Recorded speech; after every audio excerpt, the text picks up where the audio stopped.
Love is a decision. It is not an emotion. So if you're riding an emotion, you'll never go the long haul. Love is a decision that says, I've seen the good, the bad, and the ugly, and I still choose you. I choose to stay connected to you spiritually, emotionally, and physically. That's what love is. Like is the emotion that makes you say, you can be with someone for the whole year and not really like them because of a change that they're going through. I don't think my husband particularly liked me sometimes while I was pregnant with my kids, but he loved me. So he said, I'm watching the ugly, and I'm choosing to stay. The Toure Show. Okay, though. The Toure Show. Okay, though. That might be the best question I've ever been asked. You're a phenomenal person. I mean, you legendary. I am a fan of you, my brother. So when you're in a relationship, how do you deal with fighting? How do you deal with infidelity? How do you deal with your inner child, what your inner child expects and needs from a relationship, and what your partner's inner child wants and needs and expects from a relationship?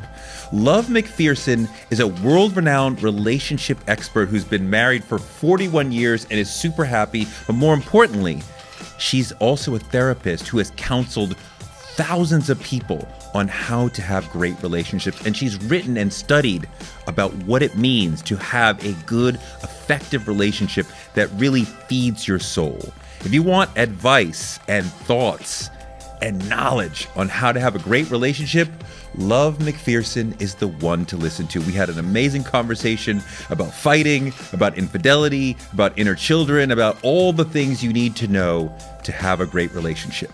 Let's get into it. It's Love McPherson on Toure Show.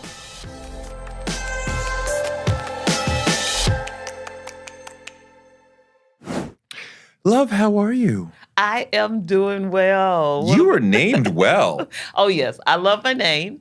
At this point, it's more of a confession than a name, right?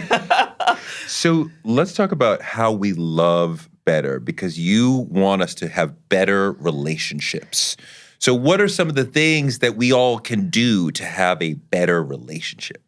Of course, I'm going to say the cliche thing that you hear all the time, you have a better relationship with yourself. Okay, intrapersonal is so important in order to have an interpersonal relationship. So you gotta do that intrapersonal. I gotta know myself. You've got to know yourself, but once you know yourself, take the information and apply it to your desires for the future and be real about yourself.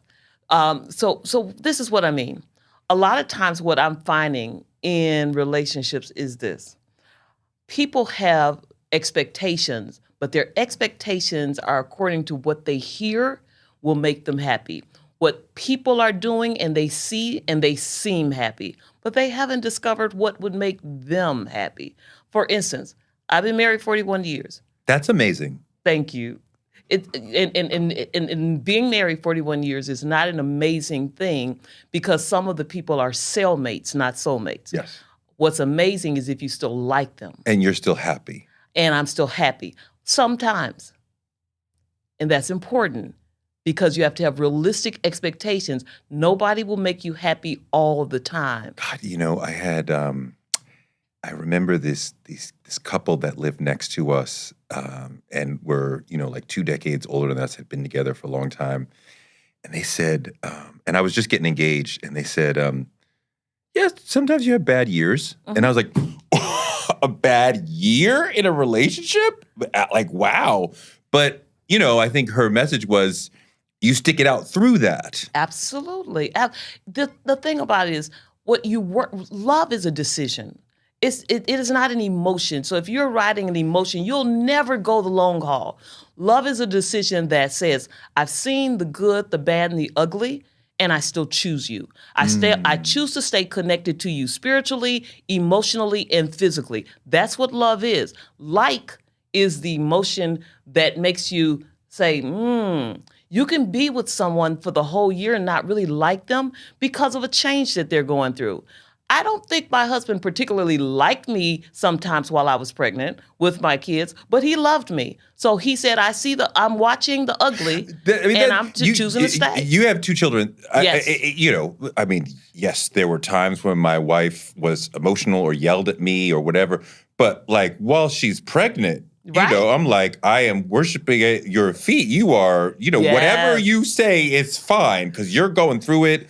I can't save you from all the pain and discomfort. I don't even know it. Like, Absolutely. right? And you're creating our family. Like, I mean, if some man complained to me about, oh, my wife was a bitch. Well, what's going on? Well, she's in the 3rd month. I'd be like, nigga, you better get your mind right. You gotta. Because that ain't her. Because she ain't her. Exactly. But there is a thing of, as a man, that you have to get used to, because before you have children, you are the center of her world, or at least the center of her heart.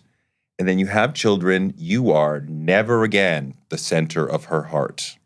I think that can be misconstrued. And I'm going to tell you, I actually gave one of my clients an assignment to teach both her husband and her child. Like before, and I'm going to take you somewhere and I'm bring you back. Okay. When I had Tiffany, my oldest daughter, then I got pregnant 4 years later with my second daughter. My biggest concern was, oh my goodness, I'm a little nervous because I don't know how in the world I'll be able to love somebody else with the same amount of love that I have for Tiffany. I didn't know what that was going to be like, and I didn't want to shortchange whatever child was in my stomach. Now, what happened is this. What I wasn't prepared for. When my baby was born, the second one, there was a whole different reservoir of love that was untapped that I didn't know I even had the capacity to do it twice that much inside of me. When a woman is preoccupied with a child, when she births that child, there's a whole nother reservoir. That doesn't mean that the reservoir that came from you has depleted. It just means that we have to focus on this. But keep in mind this, from the moment your wife was born and became a little girl, she was programmed to focus on that child. Literally, you give a baby a doll and say, you take care of that. Her focus is saying, oh, programming, that childhood. And it's in us that we have to take care of the next generation. I would die for my children. You would, but it's a different programming for a woman because it's not the taking care of the child. It is the focus on taking care, the prioritizing. And she's not, as a child, taught, take care of your child, but also the man that's in the room. No. When we are holding those baby dolls, when we are dressing those baby dolls, when we are sitting there feeding those baby dolls with the bottle that doesn't really have milk in it, we are being programmed that when this happens to you and you place that baby in you forget about all the rest of the world. I know. And I mean, and you feel it. I dealt with it and I understand it intellectually and emotionally, but it still does hurt a little that you're like, I am displaced from her life. And I understand that, if the house is on fire, she would grab them and I would be secondary. And I should be. We're here to take care of them. But you are primarily about them. I am primarily about them as well. But I've lost my place in your life. Had that ever happened again, had that ever happened before in as you can recall, maybe at a certain space, I was not as significant, the center of the world. For my wife? Nope, for you in your life. Do you ever remember? When I was not the center of my life? Of your parents or growing up or something? Well, that's a whole other thing because I was not the favored child. So I knew that my sister was the primary one for everything. And she knew it too. And my grandmother mentioned it once. And my mom was like, what are you talking about? And my sister's over there laughing like, I know what she's talking about. And my parents, especially my mom, were the only ones who couldn't see it. Everybody else could see it. So then you. So I grew up used to that. So once again, you are now faced with being second. Yeah. So maybe it was even more painful for you to be pushed in that position again. I mean, maybe, and maybe also, you're used to it, and now you're therapizing me. Okay, wait a minute. Wait a minute. You can do that. That's if you what want. I do. You can do that. So let's give them something that they can really use, because every relationship, you love them. We're gonna come into conflict. We're gonna have fights. How should we fight? And especially, I think some of our sisters and brothers, for whatever reason, we may fight with a certain fireworks that maybe other communities don't bring. And I'm not saying everyone, but a lot of us, when we get mad at each other, it could be loud, it could be aggressive, not physically so, but I mean like what can we, especially Black couples, do to fight in an effective way so we are talking and then surviving the fight? It's important to learn that relationships is, the word inside of there is relate, how we relate to one another. But we learn those as skills.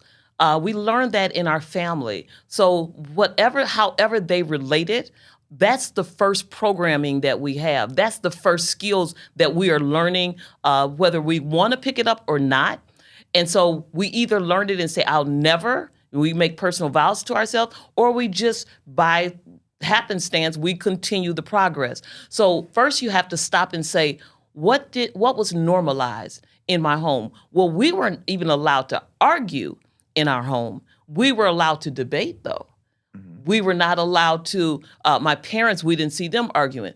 However, we got we said different things, and I noticed there was a lot of humor. So we looked really happy, and we weren't laughing a lot, but we were laughing and saying things that we really felt that we were not allowed to say. So there was suppression. So when I get into my marriage, and it's because I didn't have a model of of arguing in healthy conflict. I didn't see any conflict. We were not allowed to have conflict. So the only model that I had was my dad, who was elected official, and I watched him argue in council meetings, and he was brutal. So, but then he was friends afterwards. So I would go into my marriage story, and let me tell you, I would be like, me and my husband, I am prolific in how I can say something. So I can just tell and talk and get my point, win the argument. And then it's like, okay, honey, you want to go to lunch? It wasn't personal. And he'd be like, are you kidding? And I had to realize, well, this is not healthy. And afterwards, he's still feeling some kind of way. So I had to learn. And so what the first thing you do is, to answer to your question, you must decide, what do I already know? What's my default settings on conflict? Once you look at what your default settings in, you just decide, is this a win-win for our relationship? Because if one person loses, we both lose because we're both connected. And so you want to reach a win-win. What will it take? It will take new relationship skills. So just like if I am out there playing ball and I'm using the wrong hand or doing something wrong with my skills, I've got to learn a new skill set. You have to learn the new skill set, practice it, and even if you mess up, sometimes you self-correct. You admit it, you humbly, and you practice until you master it. The right techniques so that when you relate to each other, you don't leave a graveyard of bones of unresolved conflict and just harm that you've done to the marriage, because that's when it becomes, I will love you and stay with you, but I don't like you. I feel like in conflict, we should avoid saying things like always and never. Absolutes. We should, as you're saying, remember that we're going to be together after this fight, or we hopefully should be together after this fight. We should try to stay focused on the issue. This is not the moment to bring in, I'm also mad about this thing and this thing, right? Like, we disagree about X. Let's talk through X. Let's try not to escalate Because usually I think there's one person in the relationship who will be the escalator. Yeah. Who will, I'm going to make it matter, louder, more physical. I'm going to make it louder. I'm going to add in cursing. And then the other person may or may not follow them. But like, don't be the escalator. What do you think? I think that everything you said was 100% accurate as far as those skills.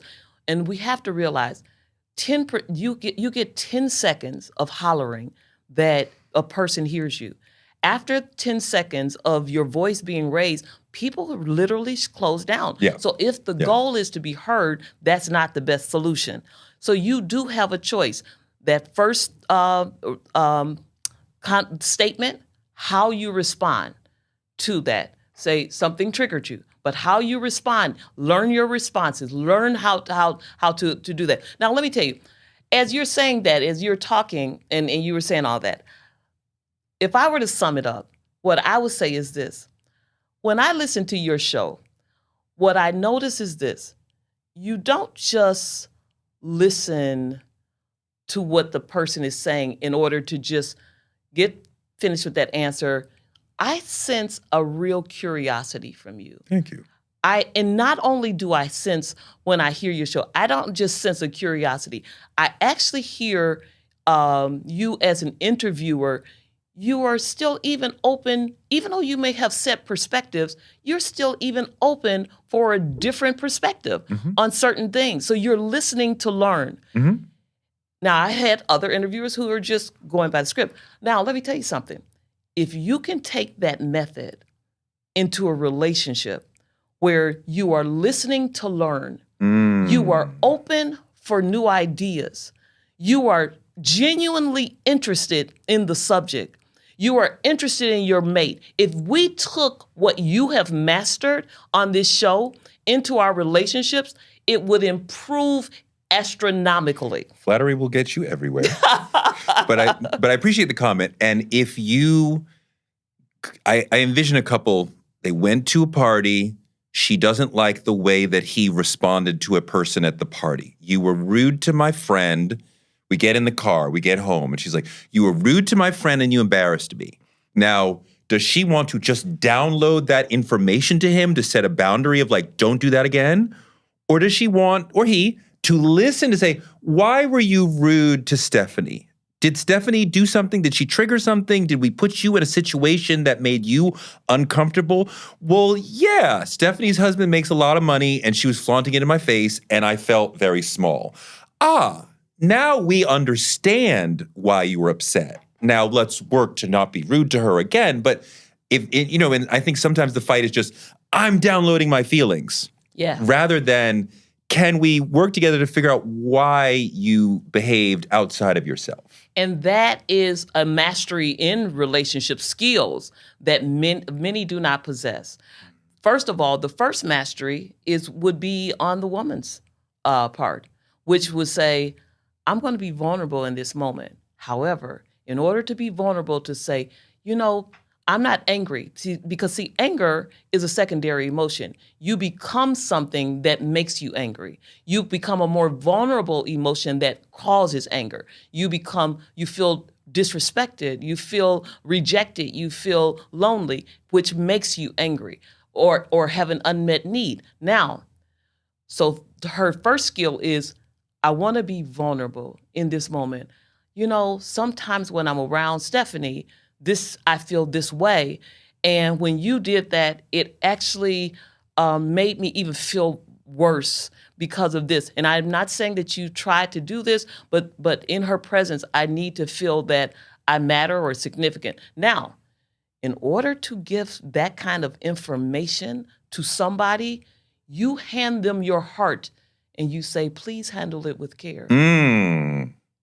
Now, if you had any experience in past or recent, and even with them, that they don't do that, you are not going to hand them your most precious part of you to say, You shouldn't know who you are. Boom. I can drop it. I can break it. I can hurt it. But you hand a huge amount of power in relationships, period. We hand people huge amounts of power. Yes. And we ask them to take care of it for the rest of our lives when we're married.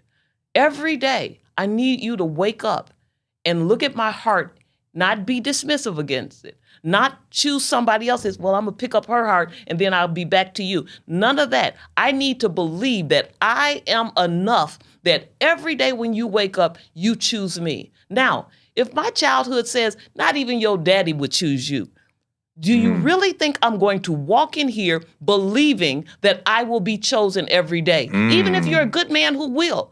You will see something in me that I will not see in myself because I've been programmed out of seeing that. Fights are also difficult because women are more verbal than men.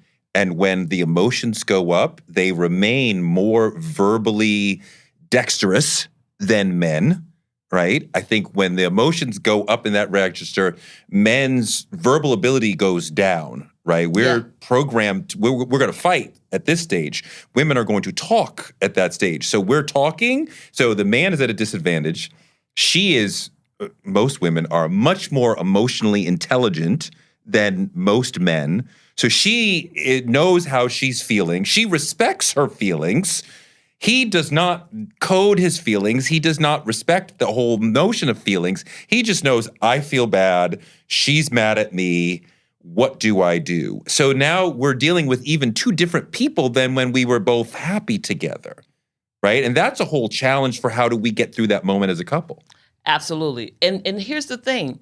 With the different emotions that are programmed inside of us, even in the gender portions of us, we have to stop and say, okay, so how is this really, what will I give myself permission to go against? Because if you have been programmed as a boy to not express your emotions, not to feel your emotions, guess what? That doesn't stop you from feeling them. Right. It just alters how you express them. Right. So you learn to either repress really good, you become passive aggressive, you become avoidant, you become a denier, you become a liar, you become whatever it is that you use in order to not feel what you feel. But even if you're taught, say, not to cry, well, then where do you put the tears? Did anybody tell you what to do with that? No, you create your own way. So what do? Become busy? You put your tears inside of your work. Or you put your tears inside of a cheating situation. You put your tears inside of something else. What do you do with the tears that they tell you not to shed? Let's talk about sex in a relationship and the misalignment of sex, because sometimes there's a lot of frustration and resentment that comes from that. Either we are not having sex and I want it and he doesn't, she doesn't, or we're not having it enough for one of the partners, or we're not doing what one of the partners wants something done and the other one doesn't want to do that for whatever reason. How do we work through these sorts of misalignments? We also have to understand our own anatomy. And 15% of women, only 15% of their anatomy, their libidos are higher than their husband. 85%. In 15% of the cases, the woman's libido is higher than the man's. Yes. Okay. But 85% of the women that you will see, their libidos are lower than the man. And in childbirth, a lot of times the libido can take 11 months to resurrect. So while you're feeling displaced, also the libido might have some issues. Now, 15% of those women, God bless their soul, I'm not one of them, we work towards our libido. Now, this is the thing, what I will say. After 41 years of marriage, of course that has happened in our relationship where our libidos are off. This is how we handle the situation. With sex, we both are empathetic towards the other. A lot of times relationships, The biggest problem is unmet expectations. Sexually, we're talking about specifically, right? Okay. So you're expecting, now I'll be able to, because she's at my fingertips, I'll be able to have sex all the time. And when that's not met, that can be a problem. Now, this is what has to happen.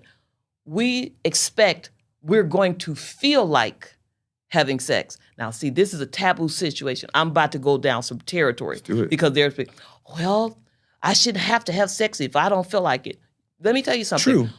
And you're absolutely right. It is true. And guess what happens? This is how I conduct. My libido does not rule my relationship. My love does. My love for my husband and catering to his needs. I may not be hungry and still cook sometime because I know he wants to eat. But also that's in reverse because his libido does not run the relationship either. Because if I am here and I have traveled this morning and I'm on a podcast and if I fly back home tonight, his libido may say, I want it, but guess what his love will say? She's tired, I'm sure. I'll wait. So it's our love that should lead.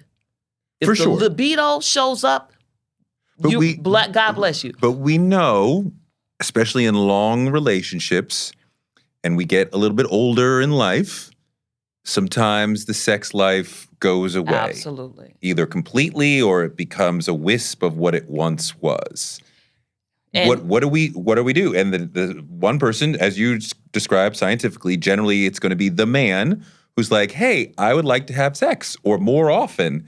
And the woman is like, and not in a specific moment, but like in an older couple, and I'm not talking about senior citizens, like it could be a year or two. We haven't had sex, that's common.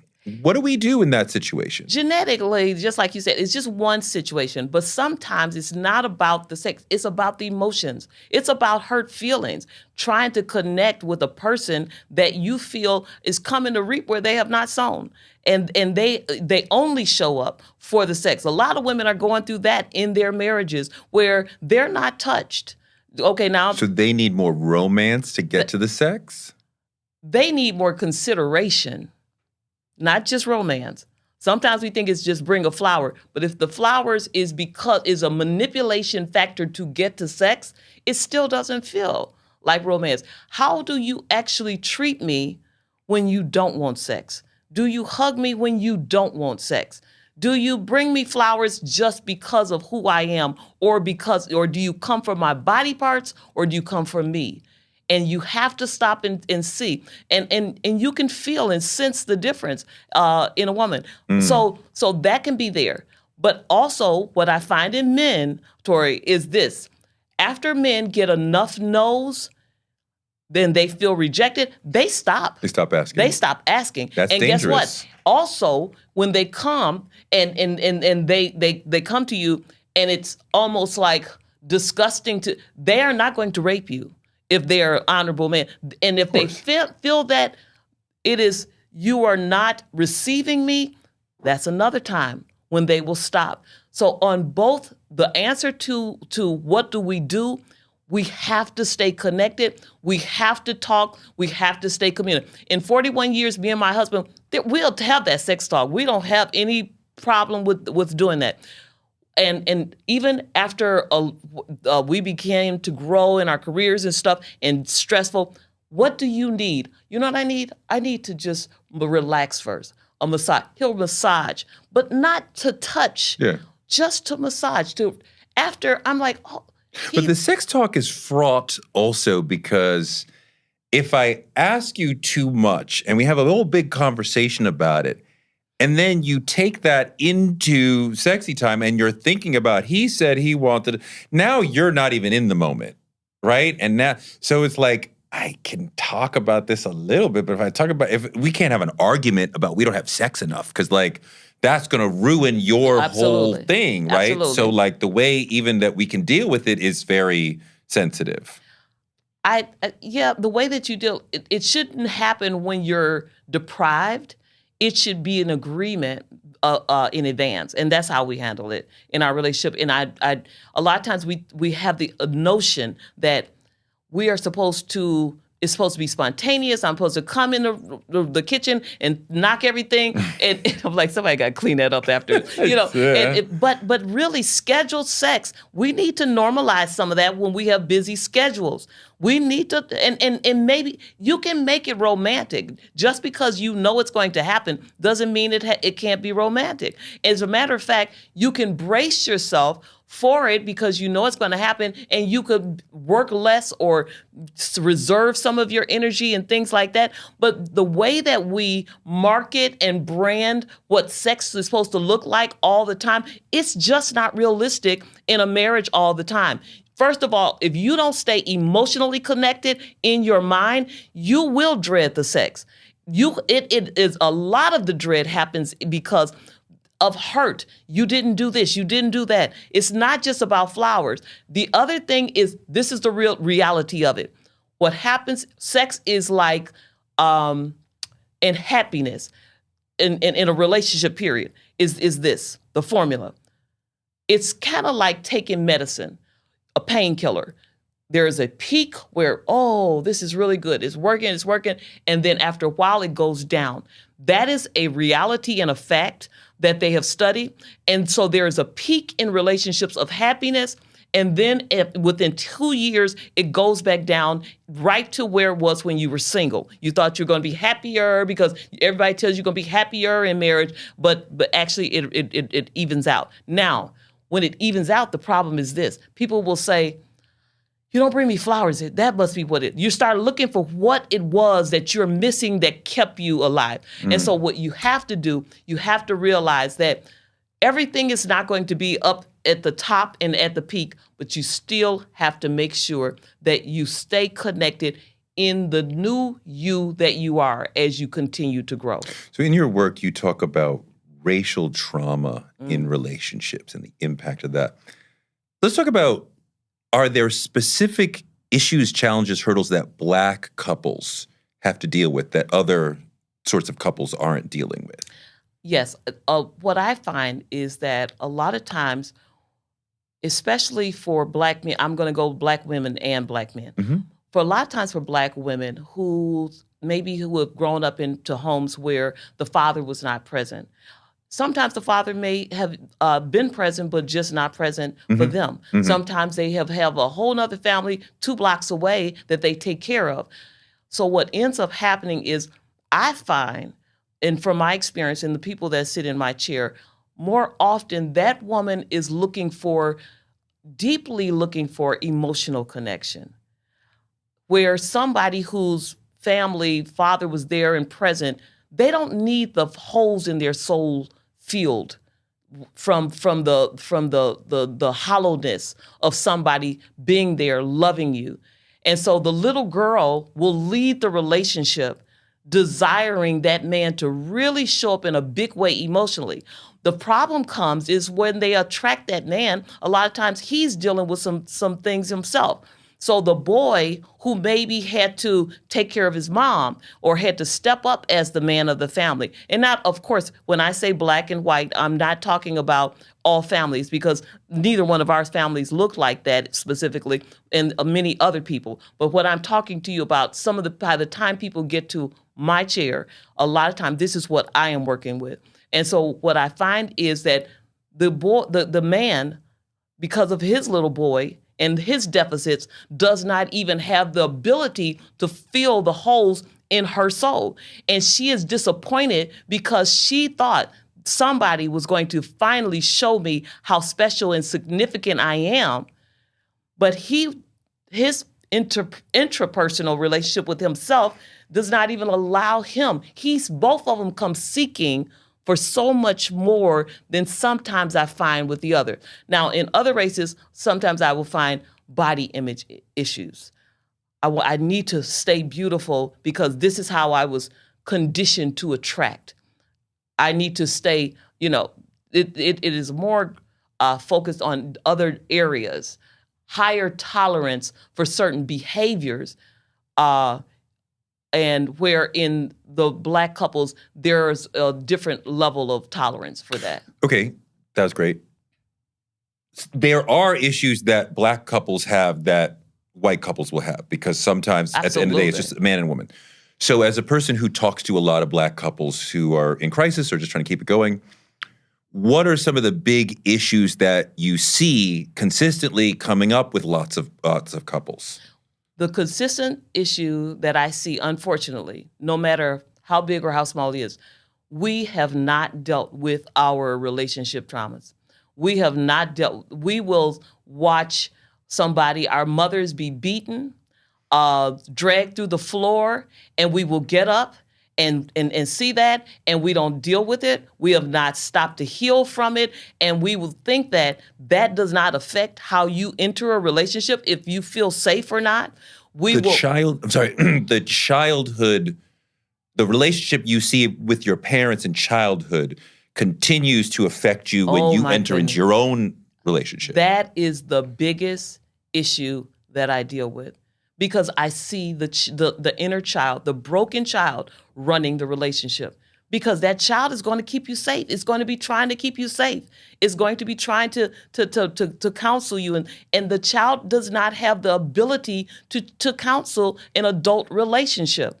But we put the child in charge. We put Your the child, inner child. the inner child. We put the inner child in charge of whether we trust that person or not. So even if you did attract somebody who was and you're in relationship, in even marriage, of somebody, like I said, who treats you special, who is faithful, who is good, some of the hardest relationships to work with is a person, and hear me on this, is the person who finally finds their person, right? And he is good to them. But they've had so many issues from childhood, even to current relationships, who mistreated them, to actually trust that this person is not too good to be true. So there's another level of anxiety in being in a relationship that is really good, because you're saying, I am going head in. I'm being invested in this relationship. My heart is here. If this one breaks, I'm wounded. And they don't necessarily have the skills to do it. So good relationships are just as hard to maneuver for them as bad ones. Well, bad ones sometimes are easier because they have the skills. So we have to be thoughtful about, what is the relationship I grew up watching? Absolutely. And how does that, and you're going to carry that with you throughout your life. Absolutely. And you will carry that throughout your life until you decide not to. Do you see some consistent issues with mixed couples where one of the partners is black and the other partner is whatever else, non-black? Ooh, we got a long pause. And when you say mixed couples, there's a lot of different mixtures, right? For sure. So I know the first thing people think is black and white. Probably some of the most difficult relationships that I have seen is when they are from other cultures, right, and somebody did not study the culture. Right.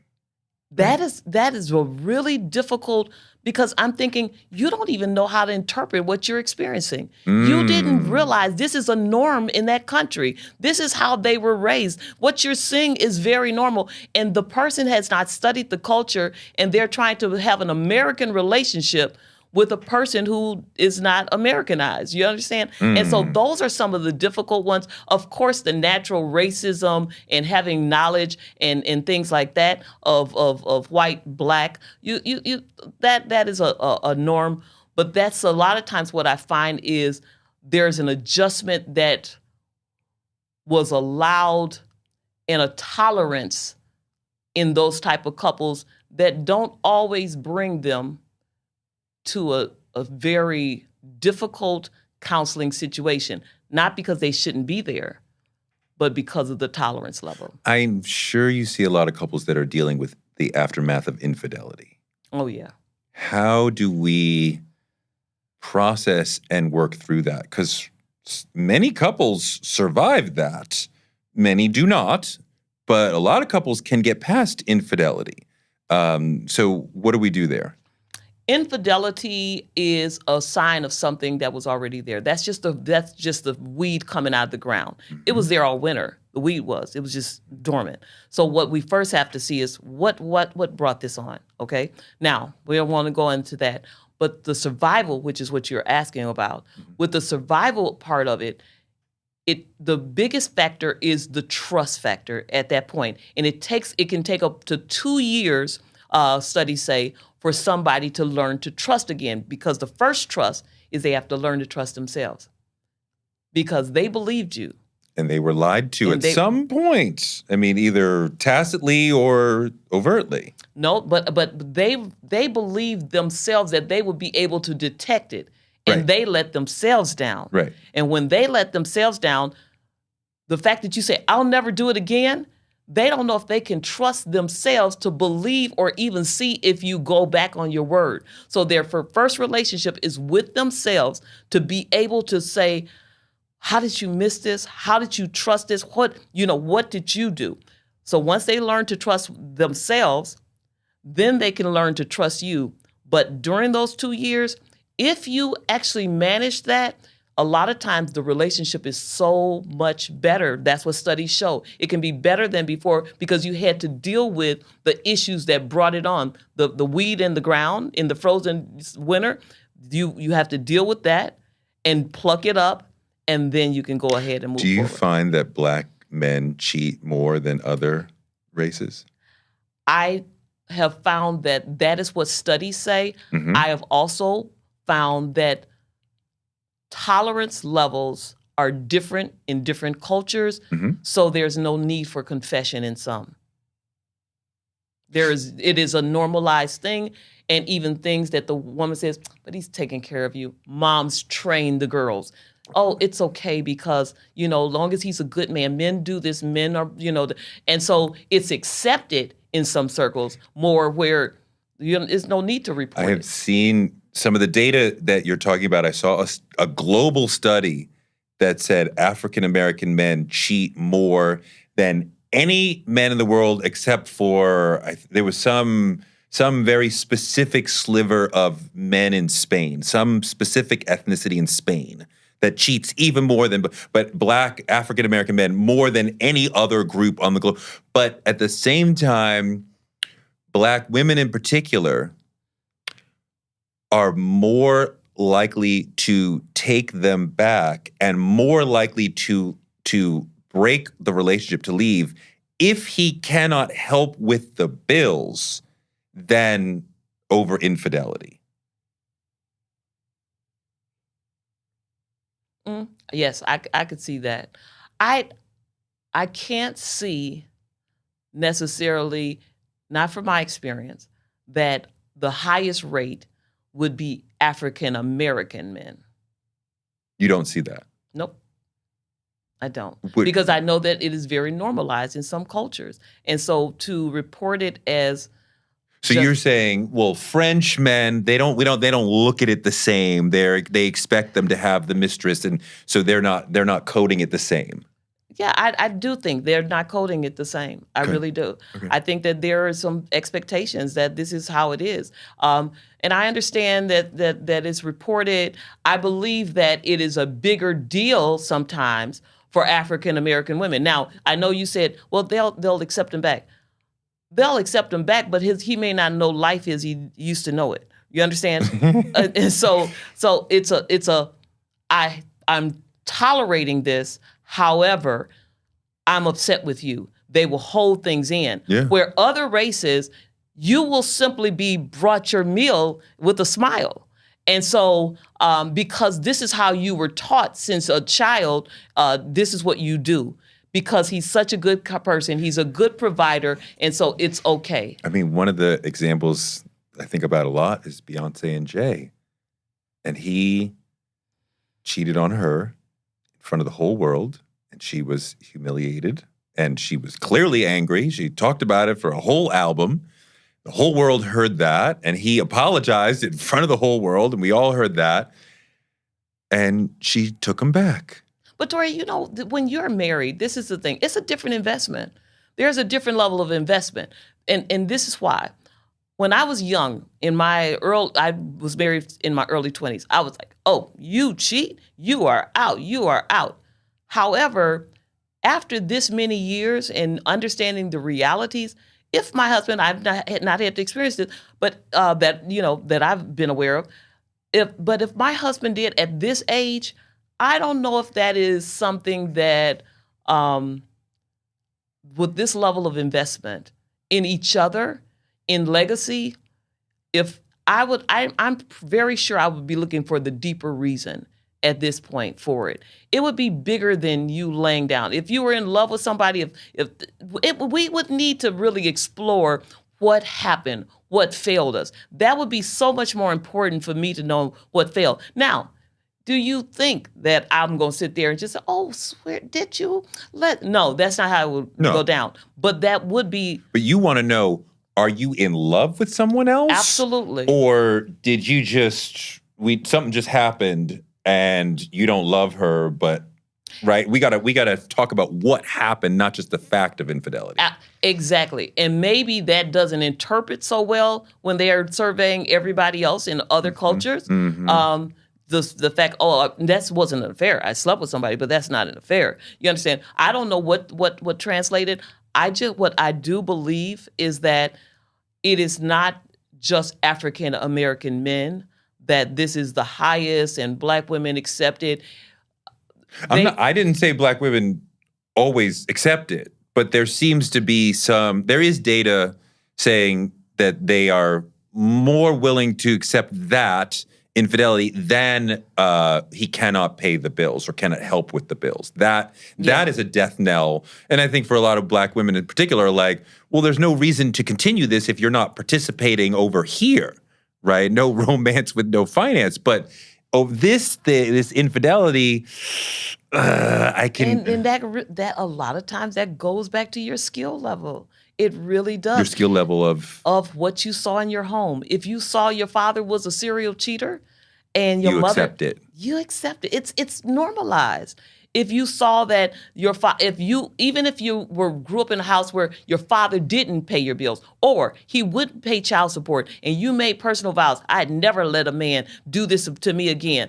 You have lower tolerance for that. However, if you was raised in a house when your mother was a dominant figure, your father was at home or underemployed, and you are used to that, and that's normalized, you would probably more likely, and if you still loved your dad, you would still have the high tolerance level for that type of man in your life. So what the statistic what you're talking about is tolerance level and what is happening in homes, in African American homes, that allow the skill set for certain things a lot of times, or the zero tolerance for certain things. So, okay, you keep coming back to the relationship you witness as a child will affect you as an adult.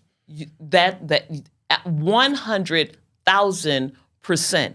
That's where you have your relationship skills. And this is the thing. This is a fact. What ends up happening is a lot of times we attract one of the parents that we had the biggest problems with. They will show up in the relationships and trigger us to make us grow, or we will go. So are children of divorce more likely to have difficulties in relationships? Would you counsel people to say, if that partner you kind of like and you're questioning if they're a child of divorce, maybe not? I would not necessarily say that. I would say, how did you feel about the divorce? How did you handle the divorce? There are some people who sit on my couch and they were like, I really needed my parents to get a divorce, and my mother continued in this relationship that was abusive, and I said, you should leave my father. Those people, this is what you'll find. Start cutting up. What I want to do is leave. However, they have the skills to stay. So end up, a lot of times they will stay longer than they wanted to stay. But at that point, I need them to face, you know what? Relationships are complex. And when you find yourself and you look and turn around and you see, I am my mother right now. I am staying in a relationship that is hurting me. I am staying in the relationship that I told her she should leave from. That's when you apologize. You don't have to do it verbally. You apologize and you see, and then you make the necessary changes. Because if you didn't respect your mother staying, you will not respect yourself staying. So it's a very different wove. Some people say, some people will just say, hey, I'm not going to tolerate it. I'm never going to be my mother, and they will follow through on that. And some people may, I don't want to paint a singular brush. Some people may experience divorce in their childhood home and say, I don't want to do that. And I am really focused on staying together because I experienced divorce. Well, that was my father's situation. It wasn't divorce, but it was definitely a lot of infidelity. A lot of his father was a lot of infidelity. It was a lot of abuse and things like that. So my dad set out to say, I will never allow that. And he would brag about, oh, I'm faithful to one woman for all these years. And he had 60 years of marriage. He would brag about it. He was so proud of that. I know it almost feels like, well, yeah, you know. For most men, I think that brag doesn't do anything. I don't think most men give other men credit for, I've been with one woman for 30, 40 years, like. Yep, I agree with that. Which is a failure of male culture, right? That we don't give each other props for fidelity. Absolutely. And a lot of times because they have justified their own infidelity. So they don't see that I've done anything wrong. I just had to do self-help. And it's kind of like, when you're working with certain people where they say, I'm not going to go to a psychiatrist. I'm not going to get put on meds, but I'll just self-medicate with whatever drug they're using, the drug of their choice. And so they will self-medicate the pain of relationships. They will self-medicate. And first of all, sex is a self-medication because you get the same experience as far as the chemicals released as heroin. So sometimes people are using women to get high. Sometimes they are using them because they had a critical mom or father, and they've heard all this criticism. So when the wife, you'll notice a pattern of they start arguing, they go run out the house, and they go find that mistress so that she can speak into their ear and tell them what they need to hear and speak to the little boy and say, you're okay, I got you. And they come back. Now, I'm not going to just say that just for the men because it's the women, too, that this happens to. And so. But women cheat for different reasons than men, right? And I think we see the man cheats sometimes because he is sexually or emotionally greedy. A lot of men love their partner and want more, right? And I think a lot of women that does not make any sense. No. Like I love her, but I also wanted a second partner because it makes me feel like more of a man. I am more affirmed. A lot of times when women cheat, it's because they are emotionally done with the relationship. And they may not be able to move on yet for whatever reason, but I am through with you and I'm starting my next journey. And it may not be with that man, but I am moving forward. It's a sort of a cleanser from the relationship. Is that what you see? Absolutely. What you're talking about is called a bridge relationship. And so it's like. For her. For her. So what happens is she says, okay, I'm gonna plot my exit. I need somebody to walk me across the bridge to the other side. So she will enter into a relationship that's actually taking her across the bridge to freedom. Freedom land, okay? That's that Harriet Tubman move on her. And so she will get into that relationship to exit. That's her exit plan. Because a woman's need most often is security. She needs to feel safe. So she needs to feel when I get out there. And to be rebuilt a little bit because I haven't been feeling the love and now someone is showing me the love and I'm feeling. Absolutely. But do you see also men who are cheating but genuinely, I love her and I want to be with her, but I also want my mistress too? Literally. I have had men sit on my couch and they'll say, and I mean, famous guys, and they'll say, my mistress ended up calling my wife, and I told her, you are nothing. That woman, she is everything. She is this. They will brag and say, don't you ever hurt her again. But you're hurting her. And so they love that woman. They act like she is the trophy. They have her up on a pedestal, but they still reach. And so you have to let them see how the pain you are causing for a woman that you see as this to have power over your wife to bring her down. You hand her the power over your wife to bring her down and to stomp on her relationship with you, her self-esteem, her it's so stance. hard. Even if they don't interact, the mistress and the wife, the Madonna and the whore, it's hard for women to understand. It's hard for them to hear. He can cheat and still love you and want to be with you. And it's not intended as a rejection or a hurtful gesture.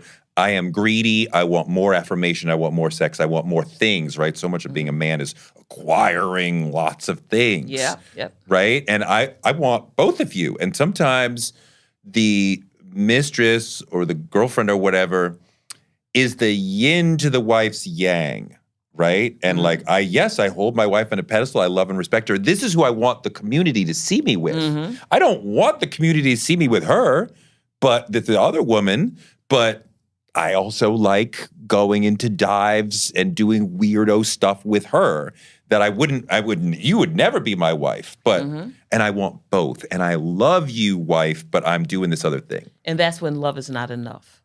And a woman needs to say, this is hurting me more than it's helping me. And she needs to be able to have the courage to walk away. But guess what? What that man does will never help you to leave him.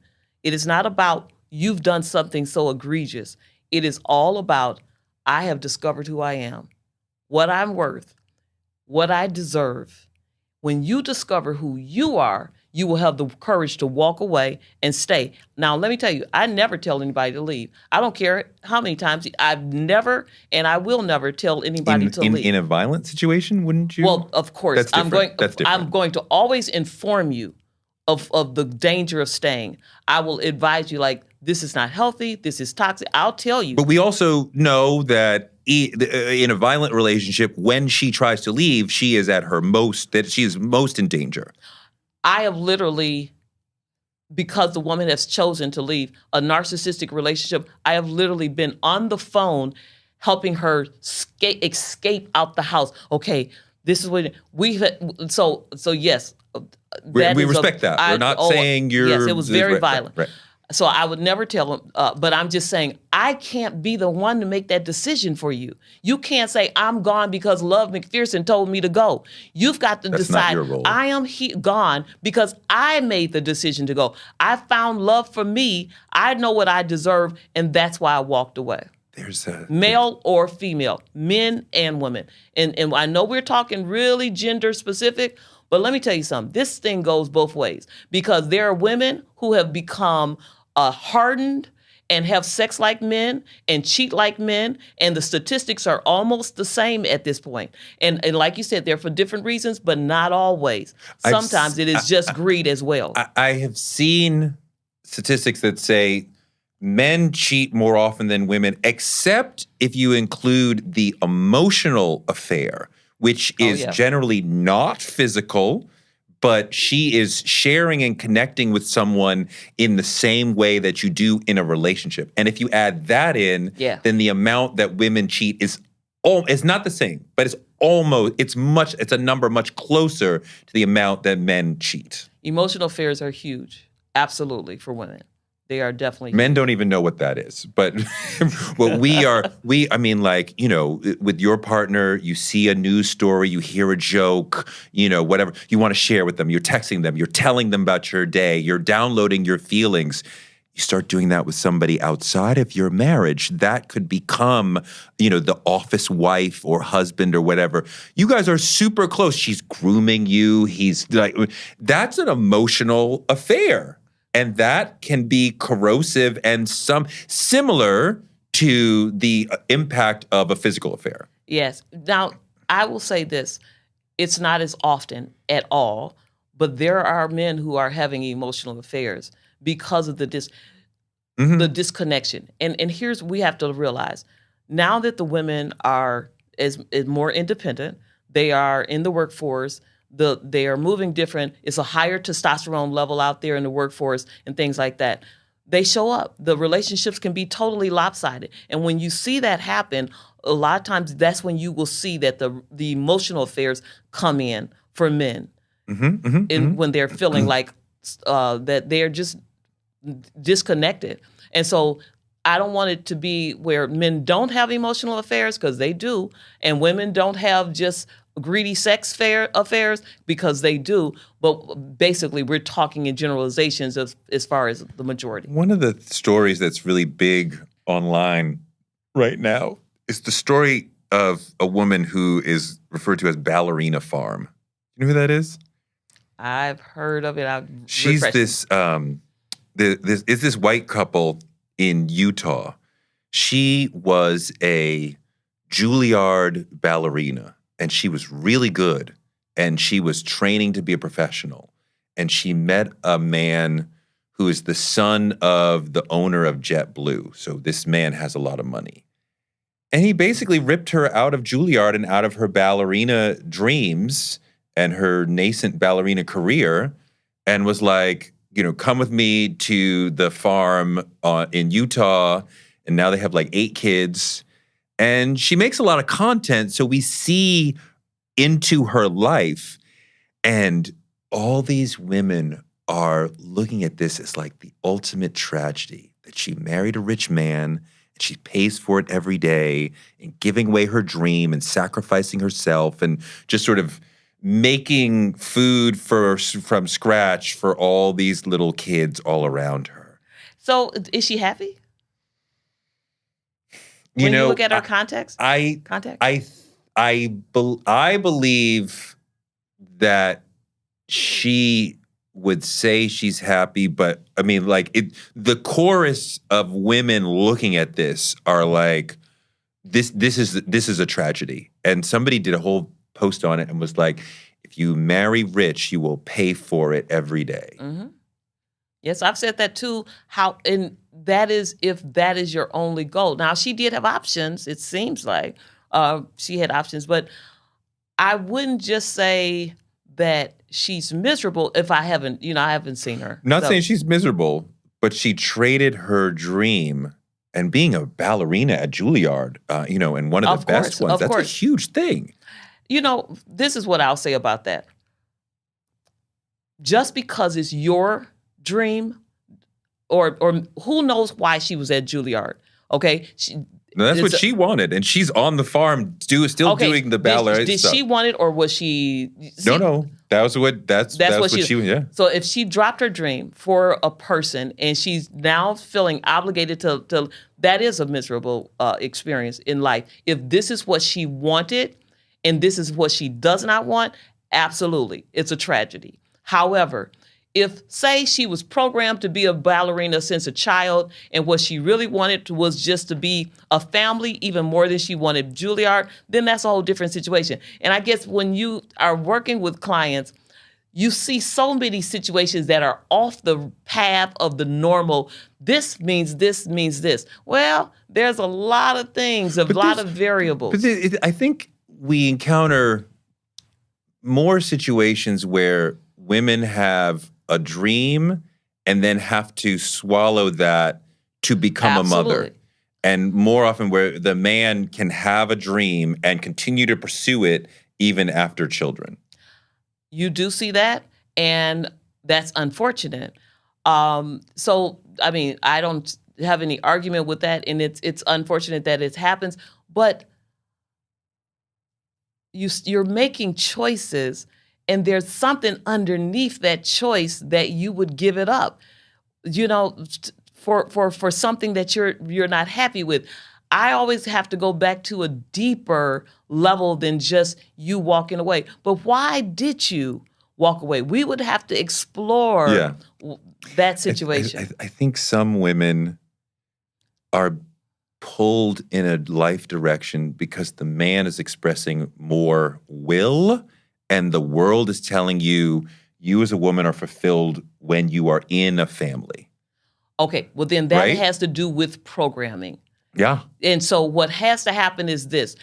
if she is being pulled by a man who is saying, this is what you have to do, this is your life, and she is submitting to that, she didn't just develop those skills with that man. Somebody down the road gave her the ability to believe that this is what is normal. For instance, if you are a parentified child, if you had to trade relationships with your parents because they were on drugs or whatever the case may be, and you didn't get a childhood, it is very normal for you to say, hey, you know what? I have to give up my dreams, give up my childhood, give up my life because I've got to go and see about you.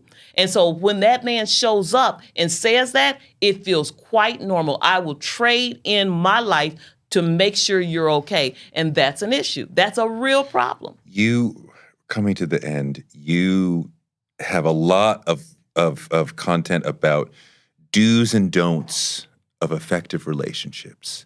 Let's give the folks who've listened all the way through, one or two really core takeaways of do's and don'ts for great relationships that we can say, okay, take this with you into your relationship. One of the things that I will say to take into your relationships is, what are you expecting? Because unmet expectations is the core of everything. Even if it's, I expect somebody to leave, I expect somebody to stay, I expect somebody to fill the holes in my soul. Examine your expectations and then be realistic. Does your mate have the skills, the ability to give that to you, or is that something that you are supposed to give to yourself? It's that relationship with yourself. And I'm not even going into self-love. I am talking about an actual how you relate to you. Are you full of no grace? Or are you gracious to yourself when you fail? If you are, can you forgive yourself?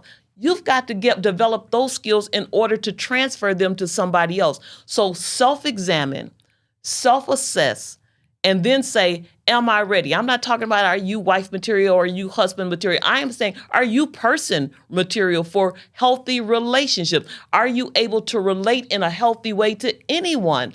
Those skills start from the bottom up. Perfect your skills. Learn how to communicate. Understand your baseline. In any growth, you have to know where your baseline is. If your baseline is, I yell, I take, I withdraw. Know your baseline so you'll know where you're going. Set the new standards. What I do, and my husband and I do, and I do this with couples, a SWOT analysis. On an annual SWOT analysis. Yes, that's a business thing. Strength, weaknesses, opportunities, threats. I would say always understand, as your personal and as a couple, your strength, weaknesses, opportunities, and threats. So what strengths do you have? A lot of times what you'll find is even in the midst of traumas, you've actually developed some strengths as well, not just weaknesses, not just pains. You've developed the ability of stick-to-itiveness. You're creative. You know how to make something out of nothing. Okay, so that's a strength. But you can take that into a relationship to constantly keep the relationship alive. Weaknesses, where am I weak in? What are my faults? Create spaces, therapy, education, other places where you can actually strengthen the weaknesses so the weaknesses don't overpower the weakness don't overpower your strengths. Opportunities. What are some opportunities for growth for yourself and for your relationship? Where are the opportunities? Is it in therapy? Is it in counseling? Is it at the movies? Is it at the theaters? Where is some opportunities? Dating more, sex, more communication, more time apart from the kids, on date, putting boundaries. And then the strength, weakness, opportunity. What are the threats? What are the threats? That's when you have to know your environment. What is the atmosphere? What are my temptations? What am I prone to do? What am I trained as a default to do? Those can be a threat to your relationship. You've got to stop and examine. So we examine our strength.